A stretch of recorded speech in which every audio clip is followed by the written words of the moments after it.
শুভ সকাল বন্ধুরা।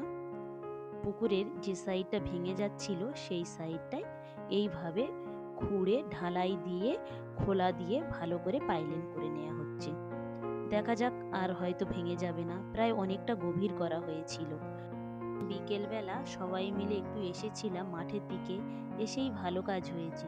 সূর্যটা একেবারে অসাধারণ লাগছিল। সূর্যটা একদম লাল হয়ে গিয়েছে, ডুবে ডুবে যাচ্ছে। আর এই দেখুন, সারাদিন পরে পাখিরা কে কোথায় উড়ে গিয়েছিল তাদের খাবারের সন্ধানে। ঠিক সন্ধ্যা হয়ে আসছে, এক এক করে তাদের বাসাতে তারা ফিরে আসছে। এ দেখুন, কিছুক্ষণ পরে সূর্যটা আবার দেখলাম যে দু রকম মতো দেখাচ্ছে কালারটা, সেটাও একটু ক্যামেরা বন্দি করে আপনাদের দেখালাম। এই জমির ধানগুলো একেবারেই পেকে গিয়েছে। এই ধানগুলো দেখছিলাম আর মেয়েকে বলছিলাম যে ছোটবেলায় যখন ধানের থোড় বের হতো তখন আমরা সেই থোড়গুলো মেরে মেরে খেতাম। খেতেও ভালো লাগতো, কানের দুল করতাম সেই থোড় দিয়ে। এসেছিলাম একটু ডাক্তারের কাছে, তাই ছেলে মেয়েদেরকে ভাবলাম একটু খাইয়ে দাইয়ে নিয়ে যাই। বাড়িতে গিয়ে না হলে আবার রুটি করতে হবে, নয় রান্না করতে হবে।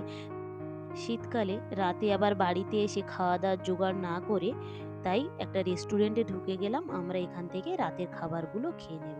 এখানে অনেক রকমের অনেক জিনিস পাওয়া যায়। দেখুন কত রকমের কত কিছু, সব চারটাই দেয়া আছে। যেগুলো অর্ডার করেছি ওরা তৈরি করে দিচ্ছে। আমরা একটু বসে আছি। ৫-৭ মিনিটের মধ্যে দেখলাম সব কিছু এক এক করে রেডি করে আমাদেরকে দিয়ে দিয়েছে। প্রথমেই আমাদেরকে এখানে মোগলাই দিয়ে গিয়েছে, সঙ্গে দু রকম চাটনি দিয়েছে, আলুর তরকারি আছে আর সালাদ আছে।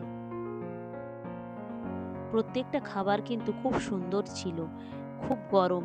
যেহেতু সঙ্গে সঙ্গে তৈরি করে দিয়ে যাচ্ছে, ছেলেমেয়েরা মুখে দিয়েই কি করে দেখুন। ছেলেটা তো ভালোভাবে খেতে পাচ্ছিল না, এতটাই গরম ছিল। একটু ঠান্ডা হলে তারপরেও ধীরে ধীরে সেগুলোকে খেতে পাচ্ছিল। দেখুন মুখে দিয়ে মুখের আকৃতিটা ওর অন্যরকম হয়ে গিয়েছে।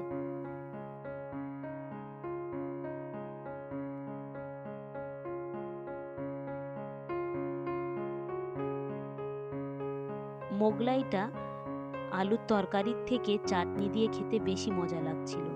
আমি তো পুরোটাই চাটনি দিয়েই খেয়েছি। এরপরে আমাদেরকে দিয়ে গেল চিকেনের এই রেসিপিটা। চিকেনের এই রেসিপিটা অসাধারণ খেতে লেগেছিল। এতে বড় বড় করে ক্যাপসিকাম পেঁয়াজ দেয়া আছে। এই মশলাগুলো খেতেও কিন্তু অসাধারণ লেগেছিল। সবজিগুলো মেয়েটা তুলে দেখাচ্ছে, দেখুন অনেক বড় ছিল। তারপরে আমাদেরকে দিয়ে গেল চিকেন মোমো। এখানে ২-৩ রকমের মোমো হয়, আমরা এখানে চিকেনের ফ্রাই মোমোটা নিয়েছি। সঙ্গে দিয়েছিল চাটনি আর দিয়েছিল স্যুপ।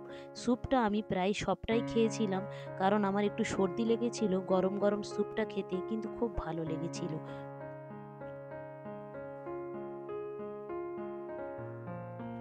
একটা নানও অর্ডার করেছিল, সেটাও আমাদেরকে দিয়ে গিয়েছে। যাই হোক, সব কিছু খাওয়ার পরেও ছেলেমেয়েরা বলছিল যে ওরা একটু বিরিয়ানি খাবে। আবার পরে ১ প্লেট বিরিয়ানি অর্ডার করা হয়েছিল, সেটাকে আবার ওদের দুজনকে ভাগ করে আমি দিয়ে দিয়েছিলাম। কারণ এত কিছু খাওয়ার পরেও ২ প্লেট বিরিয়ানি নিলে ওরা খেতে পারবে না। ১ প্লেট নিয়েছিলাম, তাও অনেকটা নষ্ট করেছিল, পুরোটা খেতে পারেনি। খাওয়া দাওয়া কমপ্লিট করে ফেরার পথে কয়েকটা শীতের জিনিস নেওয়ার দরকার ছিল, ক্রিম। এখানে ঢুকে আমি আমার জিনিসগুলোও নিয়ে নিয়েছি। ভিডিওটা তাহলে এখানেই শেষ করছি। ভালো থাকবেন, সুস্থ থাকবেন। আর ব্লগটি কেমন লাগলো অবশ্যই জানাবেন। ভালো লাগলে একটা সাবস্ক্রাইব করে দেবেন। দেখা হবে পরবর্তী ব্লগে।